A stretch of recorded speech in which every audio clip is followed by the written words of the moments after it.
So hey everybody, Fate of the Furious just came out last night. I got to watch it, and I just really wanted to talk about what I thought about the movie and should you see it, or the better question is that everybody's gonna ask when it's the eighth installment is it better than the last one?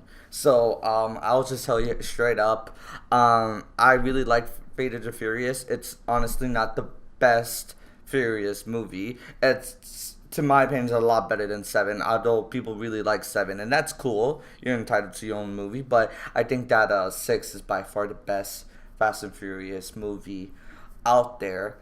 We really want to get a review of those movies in the future. But anyways, it's not even talk about that. Let's talk about Fate. Fate. Um, what is there to like and what is there not to like? Well, let's just start with what the story is about. Story is about Dom is rogue. He's turned his back on family. Don't worry. I think there's like 13 times they said the word family, and about like five, 6 times they said the movie. I mean, they said the word fate. Yes. You can literally make a drinking game out of this. I'm not even bullshitting. So, what's it called?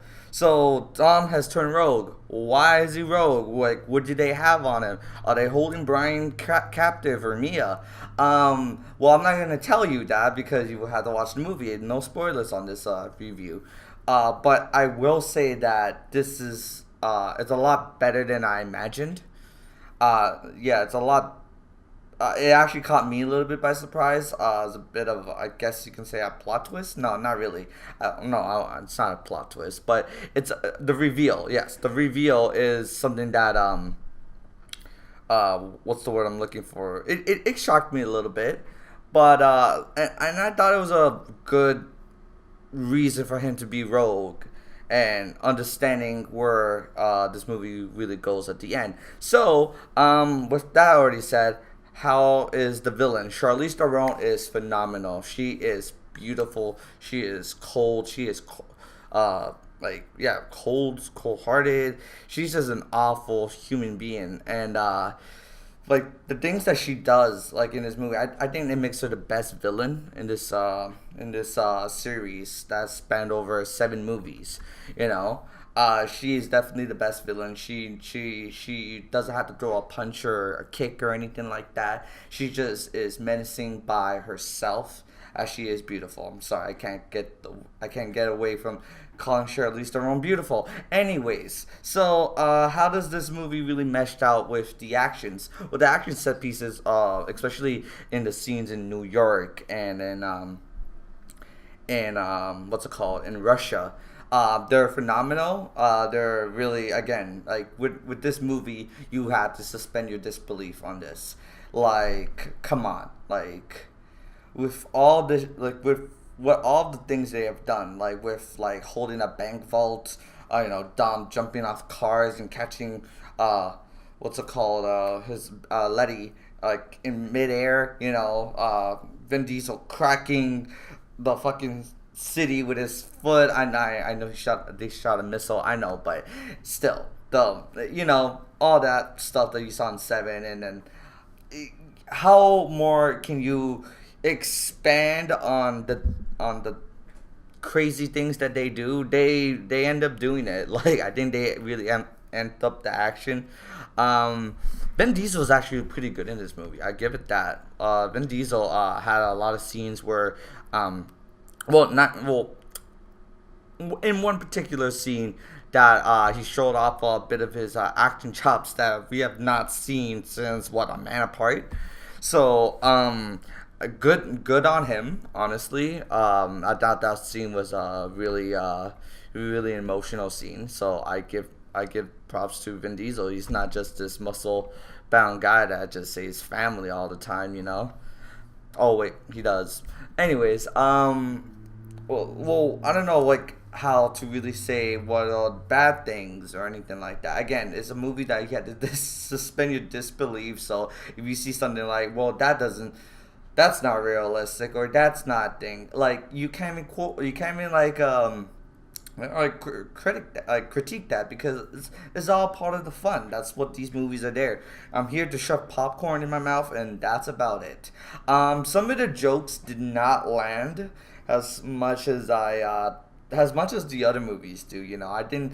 They were missing a dynamic, and I know Paul Walker's death is it's really tragic, and but in this movie, when it came to those moments with the team, it's a huge loss, and it's kind of shown in this film that it's a huge loss.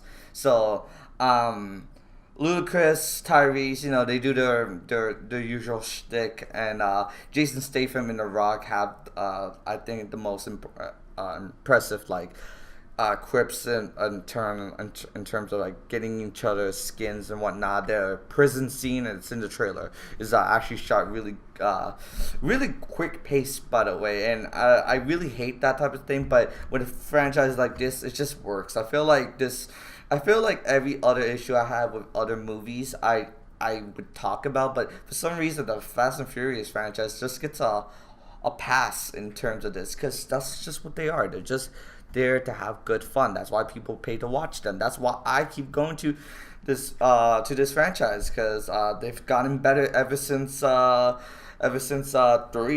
think Tokyo Drift was like the worst movie they did. Actually, no, I take that back. Fast and the Furious is the worst one. Come on, it's a Point Break remake. Come on. Anyways, so yeah, without said, it's fun. It's not as enjoyable as Fury 6. I like, again, like, I'll get back into the set pieces. They're all cool. They really amp up the action, but something about just Fury 6's highway chase, or even that runway, even that bank vault in Fast 5. I feel like those scenes were just really well done and well executed. And as much as this is too, it just doesn't hold a ladder to what 6 did. So it's honestly kind of hard to judge them based on scale of scenes and whatnot. But it's fun. I think it was better than 7, like I said. What's it called? A lot of surprises. A lot of recurring characters come back. Not gonna tell you who, but obviously.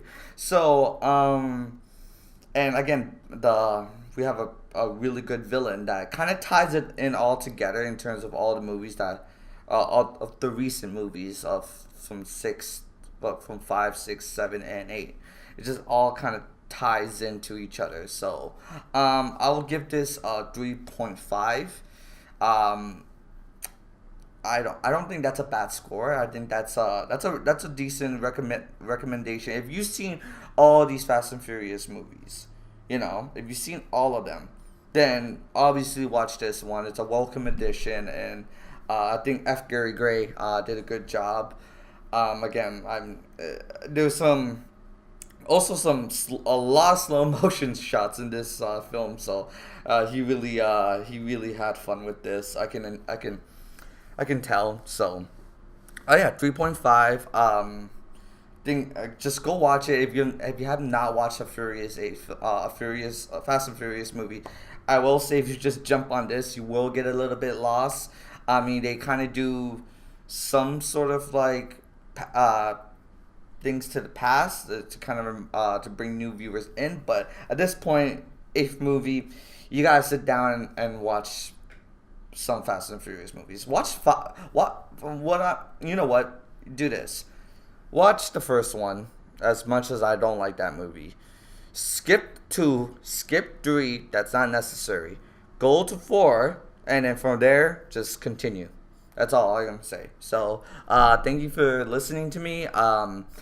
Yeah, and take care, guys.